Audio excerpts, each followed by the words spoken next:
The Mauser C96 is a very iconic pistol. It was concepted in 1896, hence the name C96.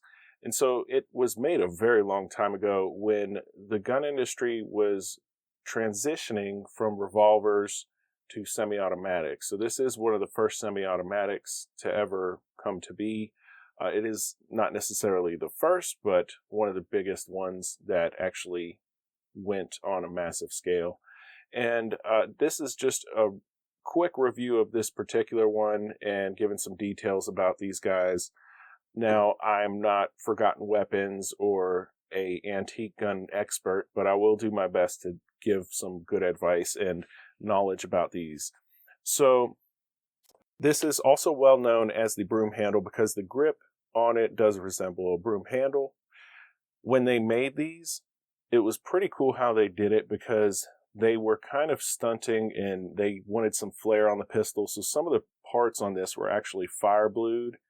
On this particular one with this serial range, the trigger, the safety, the rear sight adjustment, and the extractor, as well as the locking lug, were all fire blued. The rest of the lower and upper were salt blued, and the bolt, the rear sight, the hammer, and the internals were all left in the white. Now, I think they were being a little optimistic for this gun because it came in two calibers. It came in 9mm as well as 7.63 by 25 Mauser. And on this particular one, the sights go out to 500. On many of them with the longer barrels, this has a shorter barrel, those go out to 1,000 meters. So this is it's a very optimistic sight, but it's really cool you have that adjustment on there for you. Now, also with these guys, you can get a stock, and currently right now, the ATF put out on their website that you can get a reproduction stock as long as it is similar to or a mimic of an original stock, and you can put a stock on these guys. So that does kind of make sense if you wanted to put a stock on one. That would be kind of a neat design, and those are really cool if you're interested. They actually will carry and hold the pistol inside of the end of the buttstock, and you can flip it out and put it all together, and you'll have a legal SBR. Now, I'm not giving out legal advice. You can go on their website and check that out and do it at your own risk, but just a cool feature that this gun has is that you can put a stock similar to a lot of the Lugers at the time. It's got some cool markings. It's got the Mauser marking on this guy.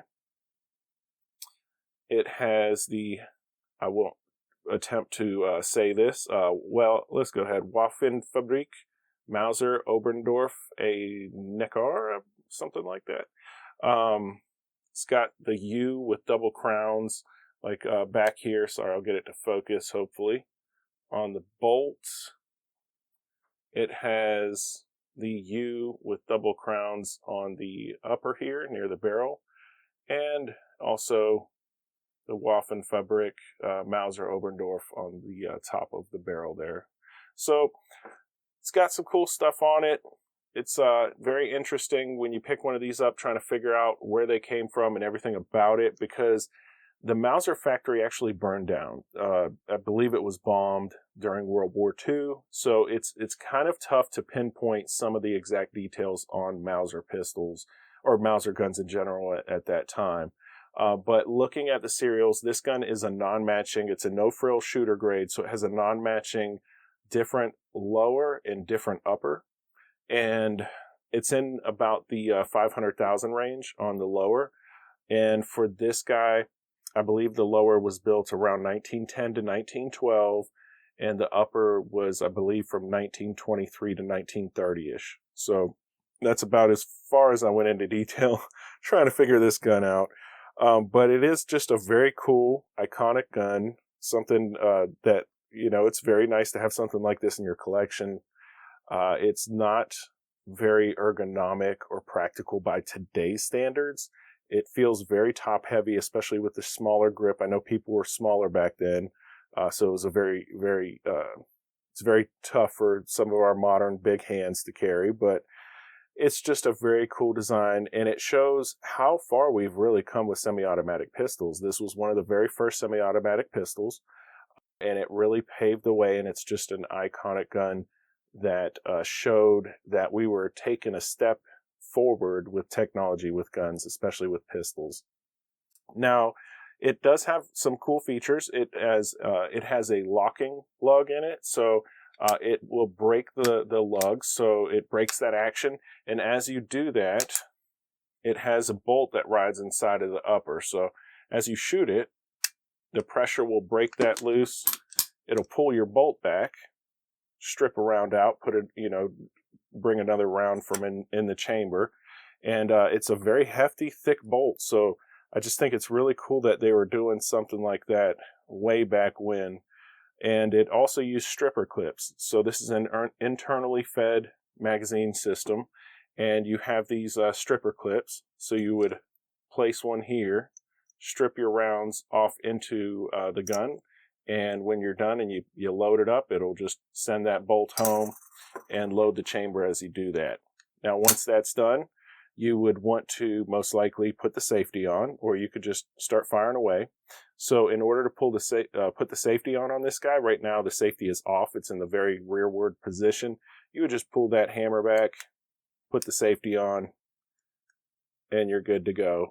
That guy's on safe, and then you would just drop the safety and be able to pull the trigger. Now, of course, on these older guns, we don't really want to be firing them and dry firing them. That's not very great for these. The parts are harder to get. We want to take care of them, keep them around as long as possible for other people to enjoy. I know I won't live forever, and I'll probably end up handing this down or selling it to somebody else to enjoy. But I will just show you what the trigger is like on this, and I'll cover up the firing pin and stuff. So my thumb will be sacrificial for you guys to see this to protect it from getting damaged. Now, it doesn't have the very best safety in the world. It's kind of mushy. You got a lot of slack and take up, so we'll take it up. And then as we got some creep, after you got that take up, you got a little creep, and it's a little mushy, and you just kind of pull her back a little more, and you go ahead and hit that wall. So it's not, like I said, not necessarily the best in the world, but it is what it is. At the time, it was definitely doing the job. Let's look at the reset, letting off that guy, and the reset just brings you all the way back. So it's cool. It works. It was nothing crazy, but they were definitely flexing on everybody else's designs at the time. The sights are very minuscule, but very accurate. So it's kind of like other similar pistol front sight designs and rear sight designs at the time. The front sight's just a very thin blade, and then it brings you back into a very small V notch in the back. But once you get that guy lined up, you're pretty much on. You're spot on. So really cool. Very similar to other designs at the time. Okay, sorry about that. My camera died. So that's most of the features on this guy. I hope I went over everything I needed to. But just to wrap it up, this is a very cool pistol. If you have the opportunity to get one, it would behoove you to do so. It's a lot of fun. It's just a very cool talk piece and a collector piece. And they only made so many of them. There's a good amount out, but they're not making any more. It's not like you could send it back to Mauser and get this guy fixed or anything. And the parts availability are going to be minuscule as the years go by. But I hope you guys enjoyed this as much as I did. I really love this pistol. It's got a special place in everybody's heart, I believe. And that's about it. So, the Mauser C96.